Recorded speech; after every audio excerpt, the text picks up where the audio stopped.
Welcome! Today I'm showing you how to change sound settings in screen recorder into a Samsung Galaxy A51.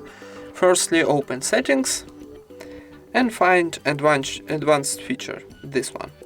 So go into this, and here we got screenshot and screen recorder options. So click, and at the bottom we got screen recorder block option. So click to sound and choose your option. For example, only media sound, without sound, or media sound and microphone. So choose, and for saving this need to choose, and this save automatically.